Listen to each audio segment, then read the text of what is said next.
The nominees for Best Motion Picture are... The 6th Oscars raised the Best Picture nominees to 10 for the first time. This was also the last time the award ceremony would go by a non-calendar year into the 93rd ceremony in 2021.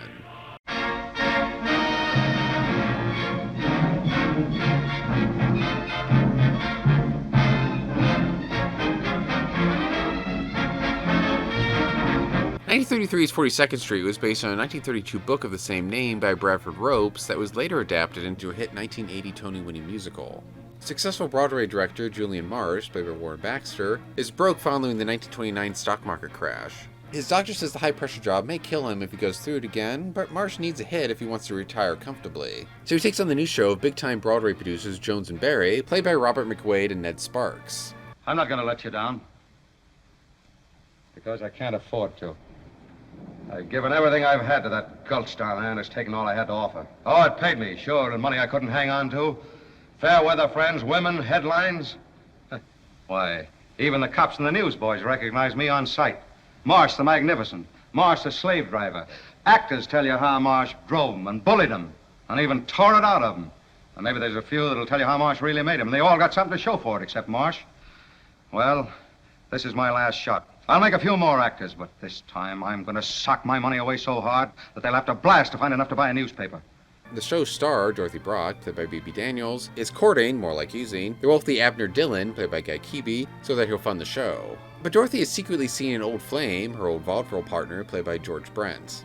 Meanwhile, the show's juvenile lead, Billy, played by Dick Powell, has his eyes on Peggy, played by Ruby Keeler. The naive Peggy is a newcomer to the stage and must learn the back-breaking ropes, partly under the wing of two sassy and experienced, but still low-tier performers, played by Una Merkel and Ginger Rogers. Everyone must navigate this intricate web of lying, ambition, and love triangles if they hope to put on a show that will mean success for many. It's hard to overstate just how important 42nd Street is in the tomes of cinema history. The movie musical was thought dead by 1933. They'd oversaturated the market during the early sound days, and by the mid-30s were considered a money-making vacuum. Universal suffering huge losses from its visually impressive 1930 musical King of Jazz, which, to be fair, financially failed partially due to the Great Depression.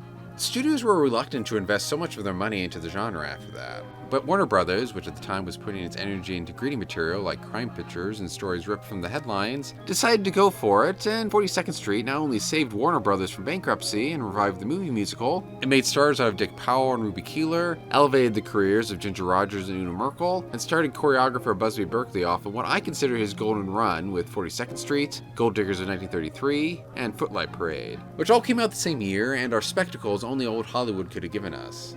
Berkeley's two later 1933 films spaced out musical numbers throughout their runtime, and if there's anything majorly disappointing with 42nd Street, it's that the Berkeley numbers are saved until the climax. Sure, there are songs earlier in the movie, but if you're watching a Berkeley film, it's the Berkeley numbers you want to see.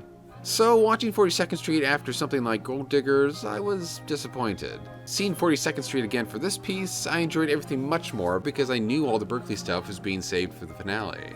I wasn't impatiently tapping my foot waiting for one. So maybe keep that in mind when you pop this in. The pre-Berkeley stuff is mostly just everybody practicing numbers of the show. We see sections of songs and dances, but rarely an all-out piece. The only whole number we get before the finale is You're Getting to Be a Habit with Me.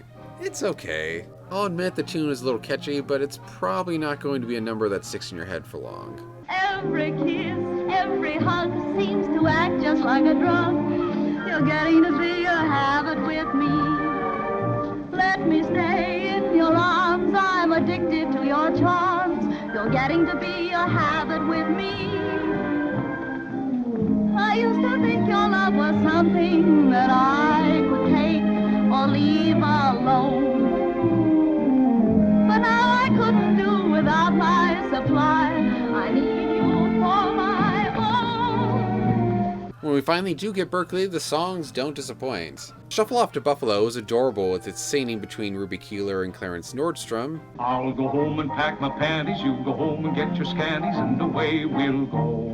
Off we're gonna shuffle off to Buffalo. To Niagara in a sleeper, there's no honeymoon that's cheaper, and the train goes slow. Ooh. Off we're gonna shuffle off to Buffalo. And their dancing is mesmerizing and oddly addicting. Oh, oh,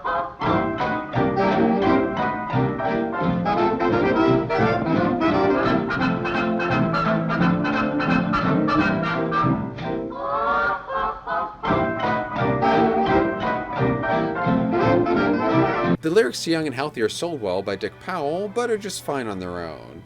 I'm young, healthy, and so are you. When the moon is in the sky, tell me what am I to do? Say, if I could hate you, I'd keep away. But that ain't my nature, I'm full of vitamin A. Say, I'm young and healthy, so let's be bold. In year 2, 3, maybe we will be too old. The real highlight of the number is what Berkeley was great at, using a team of dancers to not just bust a move, but to create kaleidoscope images as a mass. And of course, there's the title number, 42nd Street. The best written song of the bunch, it's, well, fun. From Keeler's opening singing, Come and meet those dancing feet. On the avenue, I'm taking you to 42nd Street. Hear the beat of dancing feet. It's the song I love, the melody of 42nd Street. Little nifties from the 50s, innocent and sweet. Sexy ladies from the 80s who are indiscreet. All the side by side, they're glorified. Where the underworld can meet the elite, 42nd Street. to the roaming camera shot highlighting dancing, various oddball characters, and humorous happenings, it's impossible to dislike this number. I mean, how can you not get caught up in the energy and smiles of this massive team of dancers out there busting it to a swell tune? The sequence just makes me so darn happy, as does the whole film and all of Berkeley's movies from around this time. There's drama and conflict, but the movie never stops being so darn pleasant. This is partially due to Powell and Keeler, who are undoubtedly the heart of 42nd Street. They exude a charm and innocence that's impossible not to love, whether they're flirting. I wanted to tell you, ever since I first saw you, how I feel about you. But, I'll say it. but you know what I mean, don't you? I guess it does sound kind of funny at that, the way I say it. But the lines are new for me, at least off stage. Well, I guess maybe I can read between the lines, Billy. But I want to hear you say some more. Or singing and dancing. The film is also quite funny. Listen, Julian, I thought we'd better come over and tell you. Looks like we're in trouble. That word has a familiar sound. Are you married, too? This is serious, Julian. Serious? Did you ever leave your wife sitting alone in a nightclub holding the check? Now, you know, of course, that Abner Dillon's putting up the bankroll for our show. I knew he wasn't hanging around because you liked his face. I don't like his face or any part of him. He looks like a Bulgarian ball weevil mourning its firstborn. If you need a getaway to something comforting, grand, and humorous, it's hard to go wrong with 42nd Street.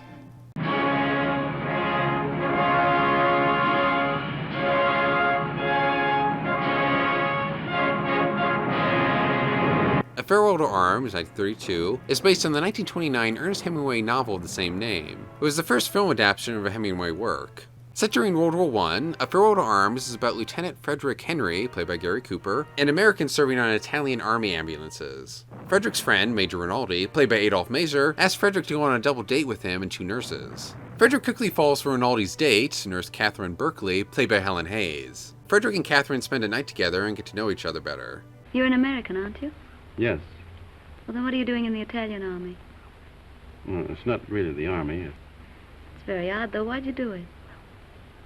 I don't know. Why did you? Oh, I joined up in England. Besides, the boy I was engaged to had gone across. Where is he now? Who? The boy you're engaged to. He's dead. Oh. He was killed in the Somme.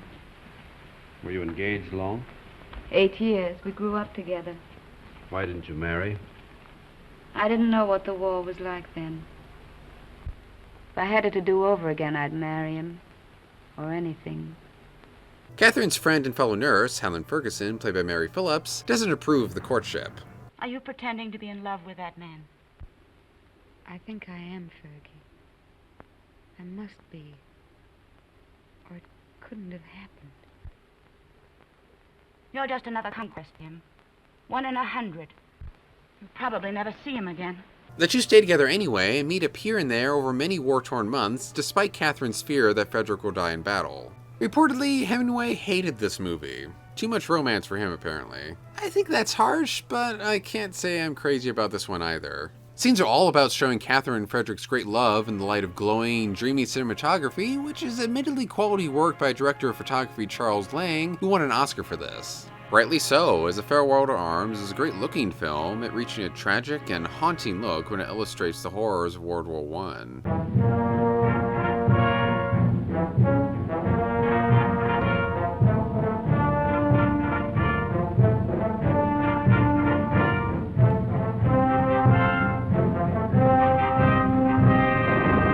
But the film, like so many before and after, has nothing to say about love, nor do I think it understands what love is. It has the elements early on of the talking intimately, smiling, laughing, or in this case chuckling, and an impromptu kiss. But I don't buy it. There's nothing special about this romance. Screenwriters Benjamin Glazer and Oliver H.P. Garrett are going through the motions of what you're supposed to pen when making stories like this, but they fail to create any spark in the dialogue and situations. It's all rather hollow. Hayes and Cooper are dull. They share no chemistry and have no individual charisma. There's nothing interesting or unique about them as characters, and the acting doesn't lift the weak writing. Cooper barely manages to act most of the time. And I don't mean he's subtle. I mean he feels like an amateur who doesn't know what he's doing, usually providing flat line readings with no hint of any true emotions occurring under the surface. I'll come with you, No, please. I don't want you. Not at the station. All right, darling. How often will you write? As often as I can. Do they read your letters? They can't read English enough to hurt any.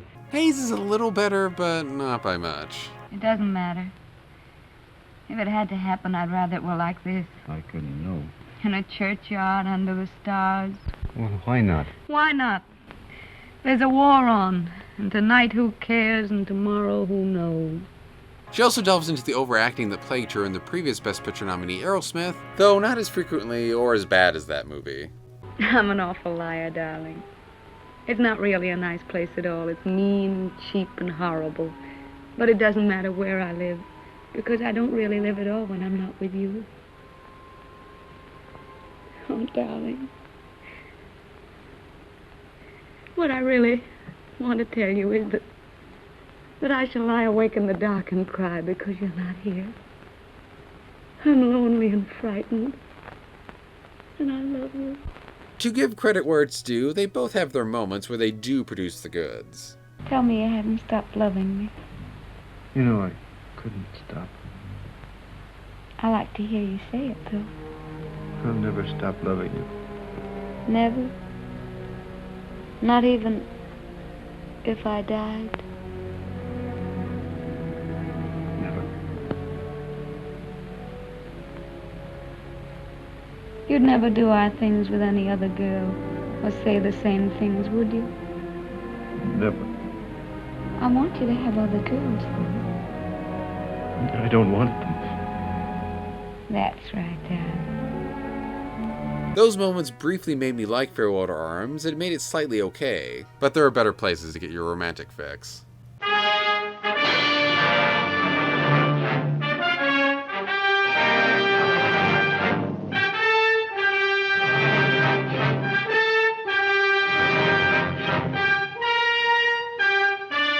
I'm a Fugitive from a Chain Gang, 1932, is based on the 1932 autobiography I'm a Fugitive from a Georgia Chain Gang by World War I veteran turned fugitive Robert Elliott Burns.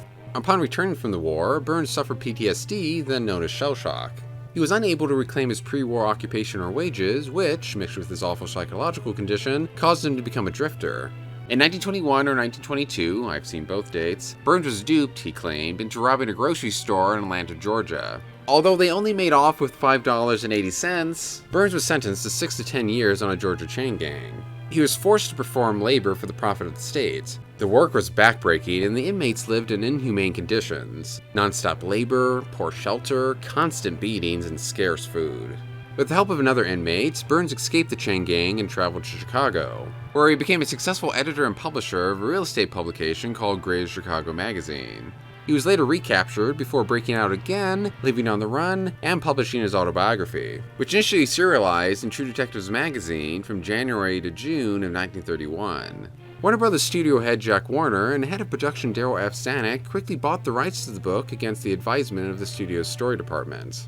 Even though this was still during the pre-code era, when the Hays Code was only casually enforced, the department thought the story wouldn't make it past the censors because of its violence and the almost certain controversy and backlash it would elicit in the South. The film's original assigned director, Warner Brothers' highest paid director at the time, Rory Del Ruth, even rejected the job because he believed the project terribly heavy and morbid. There was not one moment of relief anywhere. He thought it lacked box office appeal and was a bad idea when cinemagoers were already suffering enough during the Great Depression and wanted escape and not hard, dark reality. So director Mervyn LeRoy took on the picture, even dropping out of 42nd Street to take on the job. The film became a hit, helped revitalize Warner Brothers, it becoming known as the studio with a social conscience, and, along with Burns' book, made Americans take a harsher look at the US legal system and brought about reform in Georgia's chain gangs. Also, in 1945, partially because of the book and movie's influence, Burns' sentence was commuted to time served. I'm a Fugitive from a Chain Gang obviously fictionalizes Burns' story, but its major events remain mostly accurate. Our protagonist is called James Allen, a World War I veteran returning to America with the hopes of pursuing engineering work. James, played by Paul Muni, is unable to procure a job and finds himself drifting from town to town with little more than an old war medal and the clothes he wears. James is tricked into robbing a diner. Put it in your pocket and come on. Come on, move!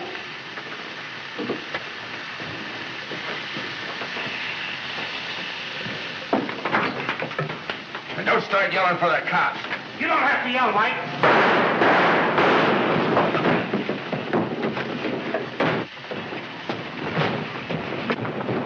Put him up! Thought you'd get away, huh? I didn't do nothing. Oh, no? No. Despite being forced at gunpoint to steal the money, James is sentenced to a chain gang. James is beaten, Out of there.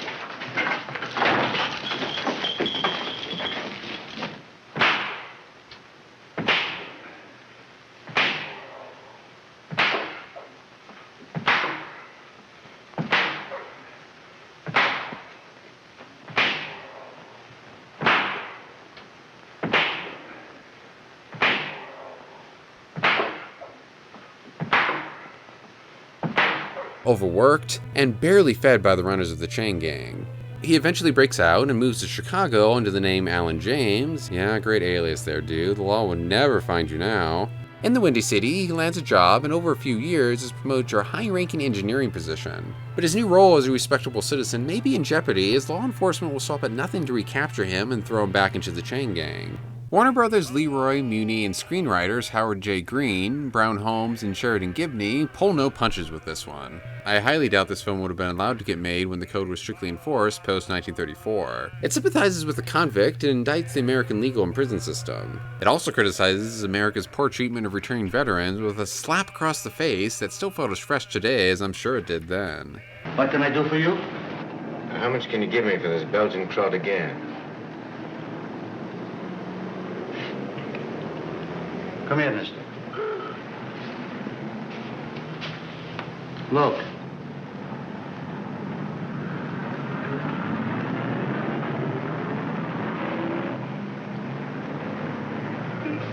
The chain gang breedings are brutal, and the meals they're forced to eat morally disgusting. Chain gang officials treating men as animals deserving of starvation and vicious conditions that could lead to an unsympathetic death are reprehensible and, at the same time, totally believable. That's not to say there aren't horrible people on the chain gang. Nardine's always worrying about losing his spot here as high man. He only killed 3. Yeah, more than anyone else in this here chain gang. His wife, his sister-in-law, and his mother-in-law.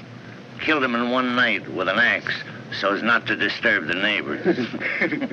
But even if you could argue that those people deserve the worst possible punishments, even prisoners convicted of much more minor crimes, like James, are treated as subhuman. James' attempts to become a better person, an upstanding citizen, are ruined by the prison and legal system, which make him a worse person, capable of far more crimes than he was before imprisonment. The film doesn't shy away from the trickery that did and still goes on in the legal system that seems less interested in justice than it does recapturing and imprisoning people out of some sadistic pleasure and punishment. Even people trying to do right and audibly serve some or all of their sentence are cruelly lied to and punished for their good behavior. And finally, not only has James Allen been a model prisoner, patient and uncomplaining for a whole year, but we have presented letters from countless organizations and prominent individuals beseeching you to recommend his pardon. We just had a final report on your new hearing. Well? They've suspended decision indefinitely. Which one did you say it was? This one in here. Get up, you lazy skunk. Get up!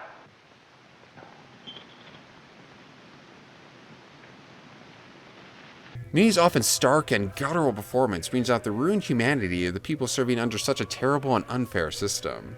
If I hadn't already made it clear, I'm a Fugitive from a Chain Gang has lost none of its power or relevance. It'll make you think and sympathize long after it leaves you with a haunting, uncompromising image of injustice.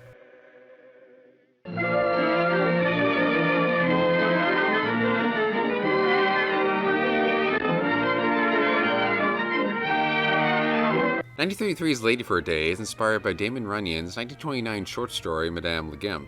Our story, fleshed out by writer Robert Riskin and director Frank Capra, follows Apple Annie, a beggar who sells apples in the streets of Depression-era New York. Annie, played by May Robinson, regularly writes to her daughter in Europe.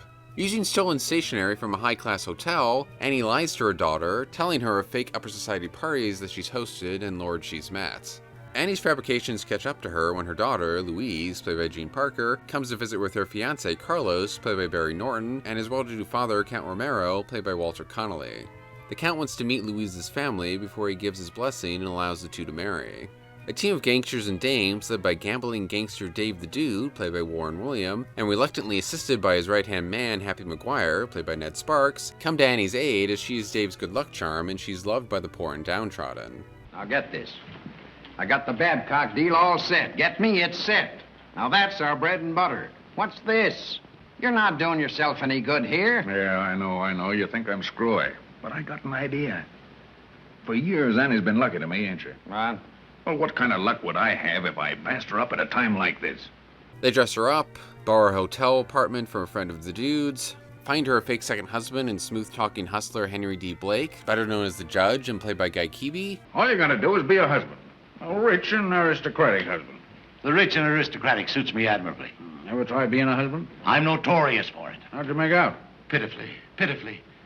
They were charming women, too. All four of them. I'm sorry you brought that up, Duke. I can't understand why I should prove such a miserable failure. You probably talked them to death. In your own vernacular, my dear friend. Nerds to you. And plan out a high-class gala reception. Meanwhile, the police, mayor, and governor are tailing the Dude and his gang after 3 society reporters go missing. The Dude has temporarily kidnapped the reporters so they don't report on the Count's visit and inadvertently inform the Count of Annie's real identity. Lady for a Day was neglected by the public and its own director for decades, partially because Capra preferred his 1961 remake, A Pocketful of Miracles, and was inclined to promote that instead of the original film. Thankfully, the film went through restoration work in 2001, and Advanced Digital Services further restored Lady for a Day in 2012 for its Blu-ray release. The Blu-ray even reincorporating 4.5 minutes of footage. The Blu-ray is now out of print, but I highly recommend hunting it down as it shows off the film in all of its beautifully photographed glory. Seriously, this film is so gorgeous. All my props to Capra and his director of photography Joseph Walker, who collaborated with Capra on 20 films and was eventually nominated for 4 Oscars for his cinematography over his 33-year career.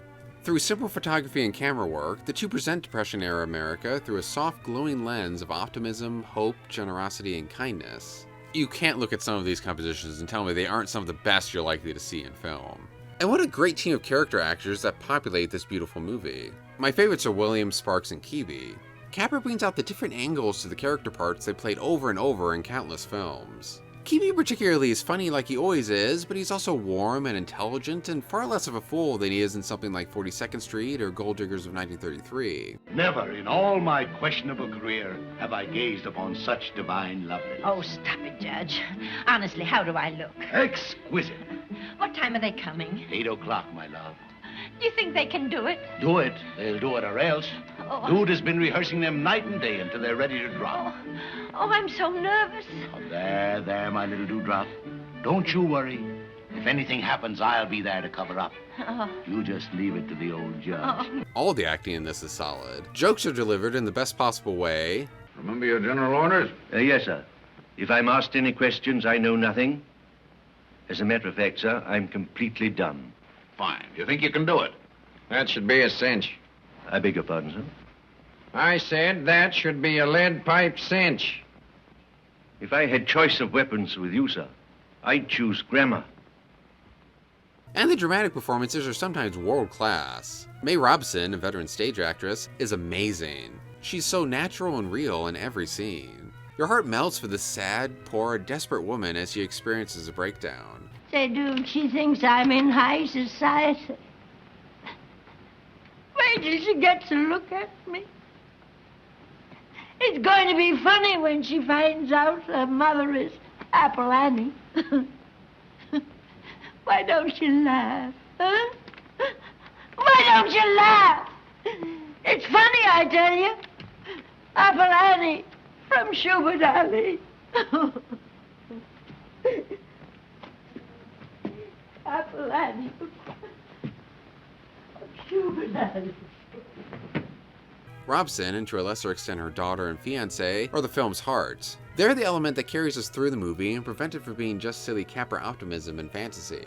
They're the tether to real-world suffering, big and small. We've all known desperate people who want the best for themselves and their loved ones, even if their specific situations were different. That's why my only criticism for Lady for a Day is such a big one. After the first act, Annie is seldom seen. She pops in and out of the story, but rarely gets the full focus again. Instead, the film's attention is on the dude, Happy, and the judge. There are treats to be sure, but the film's about how America should be helping the downtrodden, not ignoring them. The film sometimes lost sight of its story about giving a demoralized woman a break during the harsh, cold world of the Great Depression. This is still a wonderful Depression-era feel-good film that will amaze you with its performances, make you laugh with its jokes, and fill you with hope with the possibilities of people if they're simply generous and kind and stand up for the little guy.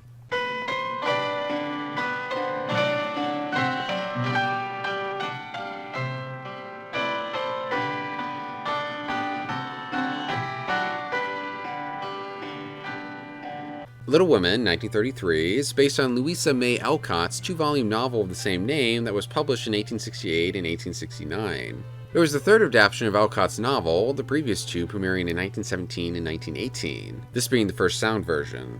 The story is set during and after the Civil War as we follow the March family who live in Concord, Massachusetts. Mr. March, played by Samuel S. Hines, is fighting in the war, while Mrs. March, played by Spring Byington, helps with the war effort at home while also trying to raise 4 daughters. The young spirited sisters are a handful. Meg, played by Frances D., is the oldest and is interested in love, marrying, and settling down. The 2 youngest sisters are Beth and Amy, played by Jean Parker and Joe Bennett. The former is sweet, kind, and enjoys playing the piano, and the latter is young and bratty. The second oldest is Jo, played by Katharine Hepburn in only her 4th film. She's a tomboy who doesn't want to perform the role of an 1860s woman. She wants to write and publish fiction, act in her plays, and stay independent. Meanwhile, there's Laurie, the well-to-do grandson of the March's well-to-do neighbor, Mr. Lawrence, played by Henry Stephenson. Laurie, played by Douglas Montgomery, wants to court the resistant Jo. The film follows the Marches through their ups and downs and times of growing up and change, where the only consistent element is family. I know I'm going to get some flack for saying I did not like this one. The screenplay by Victor Herman and Sarah Y. Mason hits the basic required points of the book, but it fails tremendously at developing any of the characters and their relationships. And Little Women is majorly about relationships. Relationships between the sisters, between the love interests, between the sisters and their parents, between them and Mr. Lawrence, and etc. The film does nothing with any of these. For example, Mr. Lawrence and Beth have a special bond because she reminds him of his granddaughter who died when she was very young. It's a relationship ripe for genuine drama about loss and healing. But this film doesn't go after the obvious gold nugget dangling in front of it. Sure, it establishes this relationship with a scene where Mr. Lawrence suggests Beth could come by and play his granddaughter's old piano. But if you don't care to come, never mind. Oh, sir, we do care. Oh, very, very much. So you're the musical one. I'm Beth. I love it dearly. And I'll come if you're quite sure no one will hear me and be disturbed. Not a soul, my child, not a soul. And a scene where he gives her that piano. Miss Elizabeth March, dear madam. Oh, hello, Grant. I've had many pairs of slippers in my life, but none that suited me as well as yours. I like to pay my debts, so I know you will allow me to send you something that belonged to the little granddaughter I lost. With hearty thanks and best wishes, I remain your grateful friend and humble servant, James Lawrence. But these moments are used for sappy sentimentality that only go as far as eliciting an "aw, that's sweet" out of its audience. The relationship can be sweet, that's fine, It is sweet, but Mr. Lawrence's tragic background and his reasons for being so kind to the Marshes, and Beth in particular, should break your darn heart, not just give a small tug at its strings. Every relationship is like this. None are used to the full advantage. Hack the father, the one who calls his daughters his little women and gives us our title, and who should be this giant rock and heart in the film, is barely in the movie.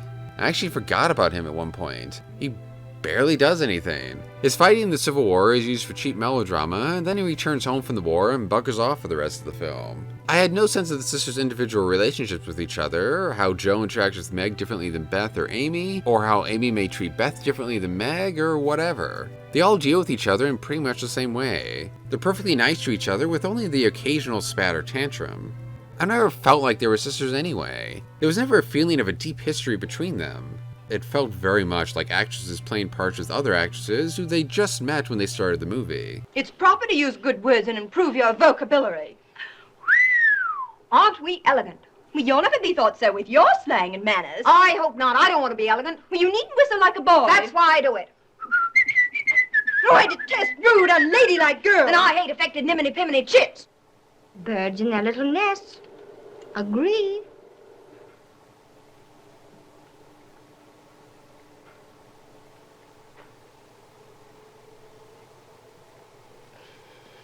The role of women in the 1860s and what's expected of them isn't explored. We don't get a strong sense of the times at all. Just carriages, old-timey clothes, and occasional mentions of the Civil War. How some of the sisters embrace or reject the 1860s expectations of women should be something the film cares about, especially when it comes to Jo and why she stands out among her sisters and other women in society. But it doesn't care. It establishes that Jo's a tomboy, Meg's more adult, Beth is sweet, and Amy is young and kind of bratty. That's it. It's so boring and such wasted potential. The movie also doesn't take its time to develop the various romances. I was shocked by how little screen time Jo and Laurie actually got and how little I cared about their romantic fates. It's so frustrating because there is so much potential to get to the root of love and why people do and do not get together, and the movie just doesn't see it. It only cares about making something comforting, which I get. It was the Great Depression. Audiences at the time liked seeing a depiction of a simpler time when the bonds of family overcame all tragedies. But you're doing the story a disservice by draining out all the rich emotional relationships. All this isn't helped by especially artificial and manufactured acting. The actors often felt like they were putting on a performance. I'm not afraid anymore. I'm learning that I don't lose you. That you'll be more to me than ever. And nothing can part us, though it seems to. Even the legendary Katharine Hepburn seemed like she was delivering fake tears. I don't know why I can't love you the way you want me to. I've tried. But I can't change the feeling, and it would be a lie to say I do if I don't. Only a handful of times did they get to the heart of the story's love, torment, and heartbreak. One such instance was in this scene where Jo is falling apart after Beth falls ill. Oh, Jo. Is it that bad? She doesn't know me. She doesn't look like my man. Oh, what a The mother and father of it seem so far away. I'm here. Hold on to me. By the end of the film, I felt empty. I didn't know the Marches. I didn't truly feel the wants and regrets of their hearts. I'd only experienced 2 hours of shallow mawkishness with only a thin message of the power of family. This wasn't bad, it just wasn't good.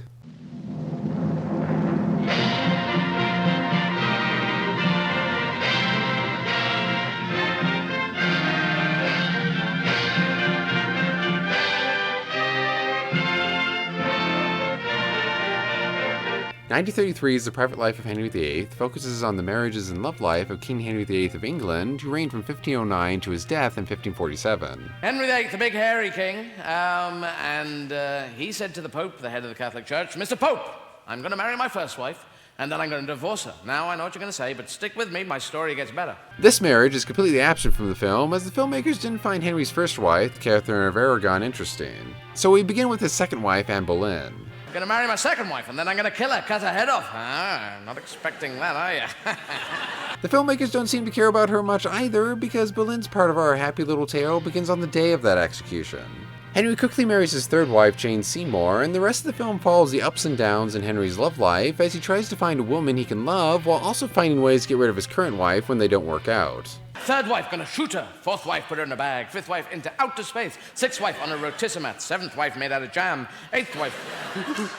And the Pope's going, you crazy bugger, you can't do all this. What are you, a Mormon? The Private Life of Henry VIII, a huge international success, was the first British production to be nominated for Best Picture and the first foreign film to win any Academy Award, with that honor going to Charles Laughton for Best Actor for the title role of Henry VIII.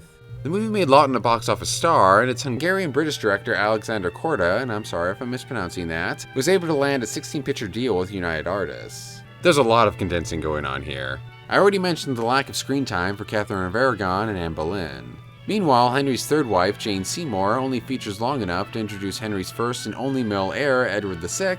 His fourth marriage to Anne of Cleves, played by Laughton's real-life wife, Elsa Lanchester, is mainly used for laughs, and his sixth and final marriage to Catherine Parr is basically an epilogue. The movie's mainly interested in Henry's fifth marriage to Catherine Howard, played by Benny Barnes. In the film, she doesn't need love. She wants to be royalty. Her secret lover is Thomas Culpepper, played by Robert Donat, a courtier and close friend of Henry VIII.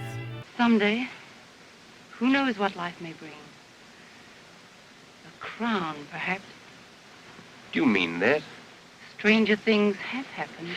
In dreams. In dreams that sometimes come true. And if you got your crown, what would it be worth without love? Love is not all the world, Tom. It is. But it is nothing. For the first half or so, I found The Private Life of Henry VIII to be unengaging. It sped through Henry's first three wives and wasn't leaving time to develop anything with them or him. I felt like I was watching an adaptation of a tabloid magazine story. Everything was about relationships, marriages, cheating, scandal, and death, but without any substance, style, or quality. What turned things around with a couple scenes between Laughton and Lanchester. They have a definite chemistry and produce some genuine laughs. Like when Henry must explain to Anne, who's playing dumb, where babies come from. Madam, all that stuff about children being found on the gooseberry bushes, that's not true. Oh, no, it was the stork, huh? The stork? The stork flies in the air, mitty babe, and down the chimney drops, huh? No, madam, that isn't true either. When a hen lays an egg, it's not entirely all her own doing. You mean sometimes it was the cuckoo? Yes, it was the cuckoo. And when Henry must quickly obtain money to give her after he loses to her in cards.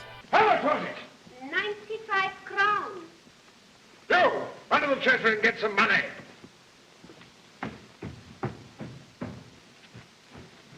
Johnny, you. Aren't we getting some money? Can't you give me 5 minutes credit? I play for cash. Anne of Cleves marks when the film slows down and starts taking its time. Maybe that's because it's finally getting to what it's really interested in. Henry's relationship with Catherine, which the movie portrays as his first happy marriage. It's not just the slower tempo that I liked. Henry also finally gives us emotions that aren't loud, violent, boisterous, and rude. We can sympathize with this version of him since we can connect with someone who's missed out on love with failed relationship after failed relationship. His newfound contentment is sweet, and we feel bad for him when that marriage too falls apart. Oh, it's rather sad, Anne. Oh, but why? Oh, I haven't got any friends, you know. I haven't got a wife. Haven't got any love in my life. Haven't got anything. Not even hatred. I don't feel much, if any, sympathy with the actual Henry VIII, but the movie manages to get me to care about this interpretation of him through omitting and changing facts to put him in a better light. Don't go to The Private Life of Henry VIII looking for factual accuracy or a history lesson. Don't go to it for anything but his relationship with his wives, because that's really all it touches on. If you want a decent, not good or great, but decent, story with some okay pathos about how even royalty wants love and someone to spend their life with, then maybe check this out.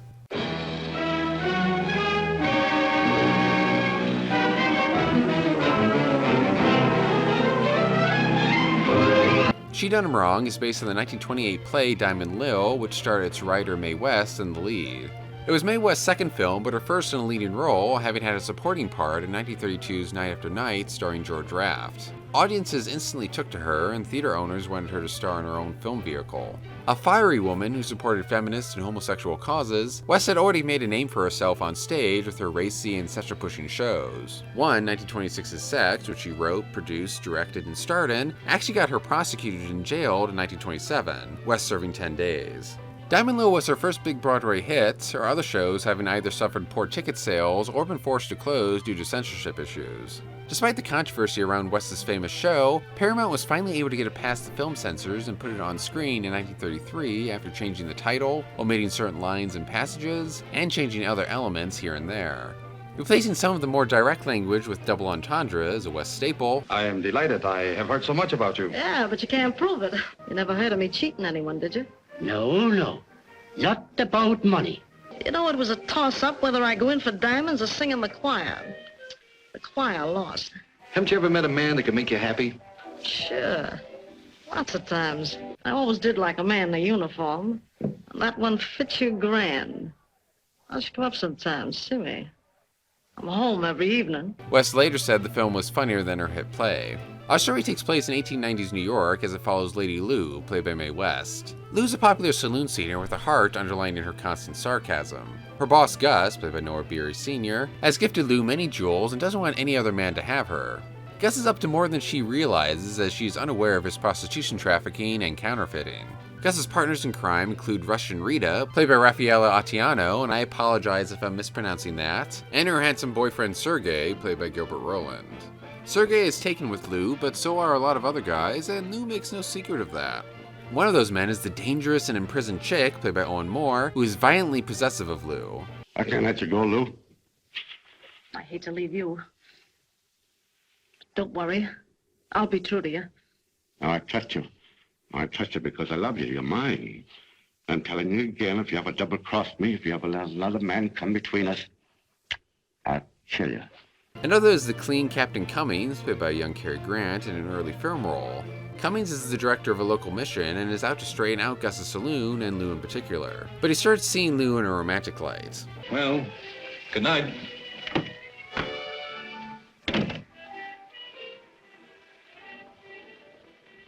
Good night.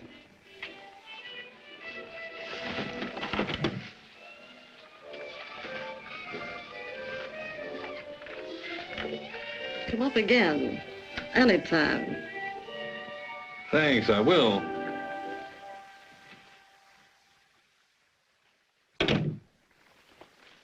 Well, it won't be long now. A third man is Gus's rival and former friend Flynn, who constantly tries to warn Lou of Gus's dangerous ways, but isn't against seeing her thrown in jail if she doesn't end up with him. Meanwhile, an anonymous new federal agent, known only as the Hawk, is in town and has his eyes set on Gus and his legal dealings. Similar to 42nd Street with Warner Brothers, You Done 'Em Wrong was a massive hit and helped save its studio from bankruptcy by turning a nice profit, $200 million against a $200,000 budget, and raising studio morale and status enough to get Paramount back on the road to success. It also holds the distinction of being the shortest Best Picture nominee at 66 minutes. And it's that brief runtime that most hurts She Done 'Em Wrong. There are wonderful films that finish in and around an hour, but She Done 'Em Wrong somehow manages to simultaneously have too much and too little going on. There are the shady dealings with Gus and his partners, Flynn's rivalry with Gus and his infatuation with Lou, Sergei's interest in Lou, Gus's jealousy, Chick's jealousies and threats to kill Lou if she betrays him, Lou's interest in Captain Cummings, Rita's jealousies of Sergei's romantic inclinations to Lou, and the mysterious Hawk. Because there are so many characters and so many plot points and so many motivations and relationships to juggle and almost no time to do it all, every story and character element feels underdeveloped, underwhelming, and unearned. The story feels like it's finally gotten started when everything wraps up. The plot and all the characters are something it's hard to keep track of, and you aren't rewarded if you can follow it, as the result feels simple and empty. The West and Grant romance is unexpectedly underutilized, Cummings rarely being on screen enough to elaborate anything about him or his romance, especially with Grant being second billed. The movie would have fared better if I liked West more. This was my first West film, and I can't say I was crazy about her. I thought most of her jokes weren't that funny. What are you trying to do, scare me, Dan? Well, when I need protection, I'll write you a letter. And her song's forgettable and easy to zone out to. Mary isn't any fun in getting something done. If you're rushed when you have to make the grade, I can spot an amateur, appreciate a connoisseur at his trade. Who would qualify no alibi to be the guy what takes his time?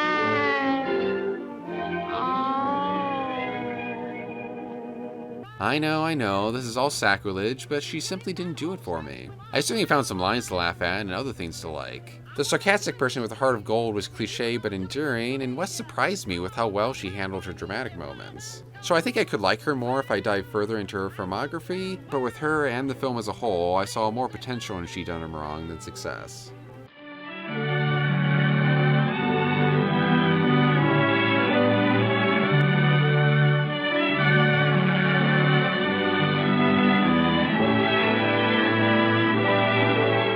1933's Smilin Through is based on the 1919 play of the same name by Jane Cowell and Jane Murfin. This romantic drama follows Kathleen, the adoptive daughter of Sir John, played by Leslie Howard in old age makeup. John took in Kathleen after her parents died. Her Aunt Moon Yeen, played by Norma Shear, was his great love who died the day of their wedding. John raises Kathleen into adulthood and loves her as his own. But Kathleen, also played by Shear, falls into his bad graces when she dares to fall in love with Kenneth Wayne, played by Frederick March. Kenneth is the son of Jeremy Wayne, also played by March. Jeremy, who was in love with Moon Yeen and couldn't stand the thought of any other man having her, accidentally murdered her during the wedding, and John never forgave him. The sins of the father have passed to the son in John's eyes, and he demands that Kathleen never see Kenneth again. But, it being 1915, the half-American and half-British Kenneth is about to go to France to join the British Army in World War I, even though America hadn't entered the war yet. Despite her uncle's wishes, Kathleen can't help but spend as much time with Kenneth as she can, because after he goes off to war, he may never come back. But tragedy and more lost love may be on the horizon as war looms abroad, and John's bitterness keeps the two apart at home. Shear and March are delightful together. They're stellar actors in this film. They're especially adorable in their first scene, where you can sense a little of that electricity between two people who fall for each other instantly. Oh, could you be Irish, too? Yeah, I could if I saw enough of you. Well, if you're not Irish, you're American. How'd you know that? Huh? By the way you said ghastly. Yeah, how should I say it? Well, you mean, how do I say it? Ghastly. Ghastly. No, just ghastly. Ghastly. Ghastly. Ghastly? Yeah. Not like that. Huh? No. Okay, yeah. Never mind. We won't worry about it.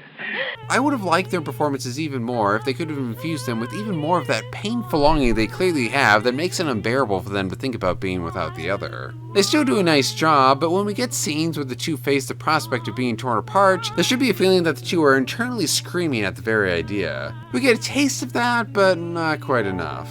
Goodbye. Goodbye.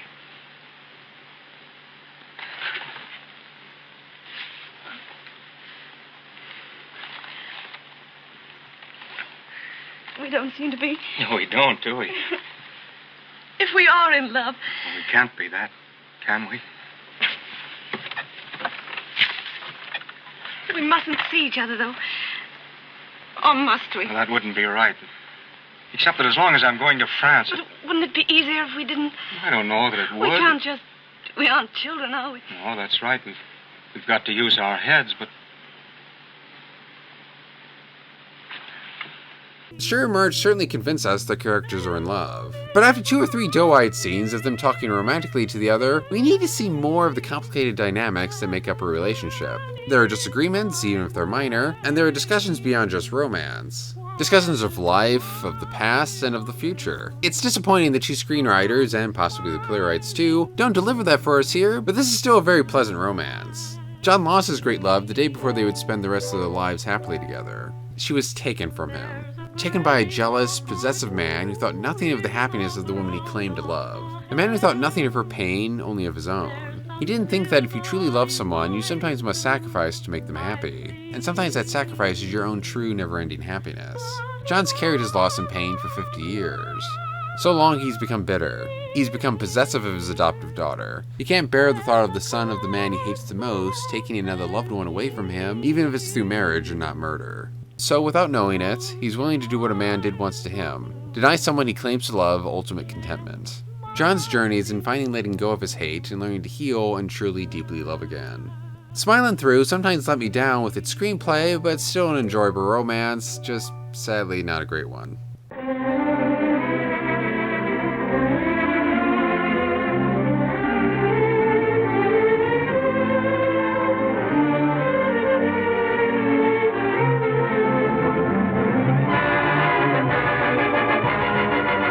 State Fair, 1933, is based on the best-selling 1932 book of the same name by Phil Strong.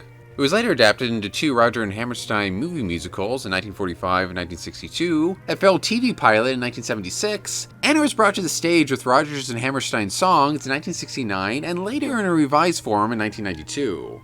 The 1933 version is the only one in black and white, and, along with the 1976 iteration, isn't a musical. State Fair follows the Iowa Frank farming family as they travel to the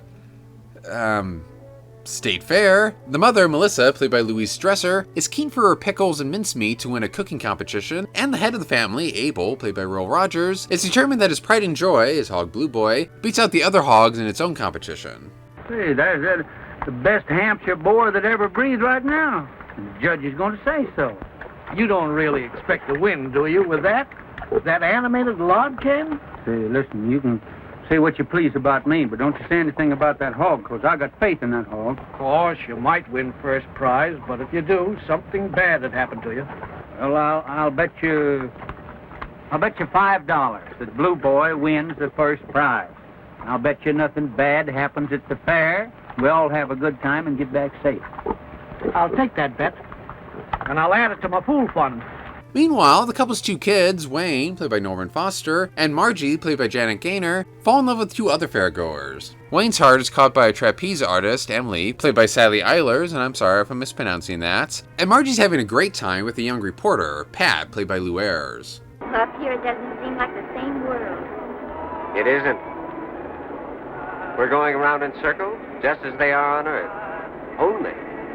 They think they're getting somewhere. We know we're not. They're miserable. We're happy.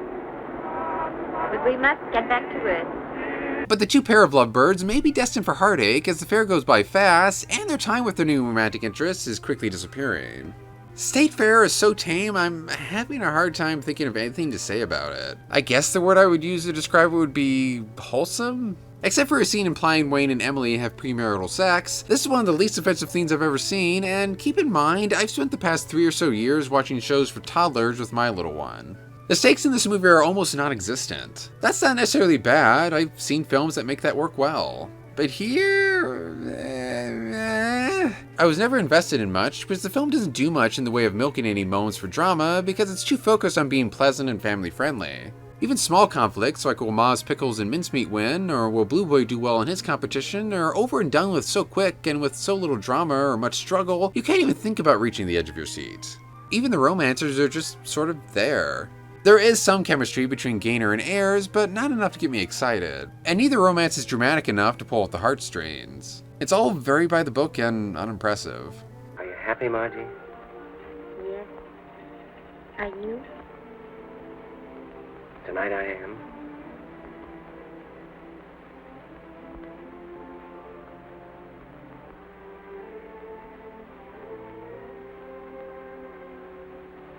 You're shivering. Are you cold? The air's damp and it's getting late. Maybe we ought to go. The air's not damp. You're not cold. We're talking like fools about nothing we're thinking about. The movie's not doing anything wrong, but it's not doing anything really good either. There's nothing in this that stands out. Nothing. Nada. This is a movie you pop in one cold day and you watch it snuggled up in a blanket as you escape into a world where everything and almost everyone is agreeable. After its 97 minutes go by, you put something else on and don't think about State Fair for the rest of the day. Besides the 1976 pilot, this is probably the least known version of this story, partially due, I'm sure, to its lack of home media representation compared to the others. Still, despite having nothing stand out, I could see this movie being nostalgic for some, or a warm fuzzy movie that reminds them of an old family tradition where they sat down with their parents and siblings and watched this every year. It has that sort of endearing, comforting vibe. So I guess I'm glad I watched State Fair, and that I liked it, ? But I can't say I was all that entertained, but it was all very wholesome.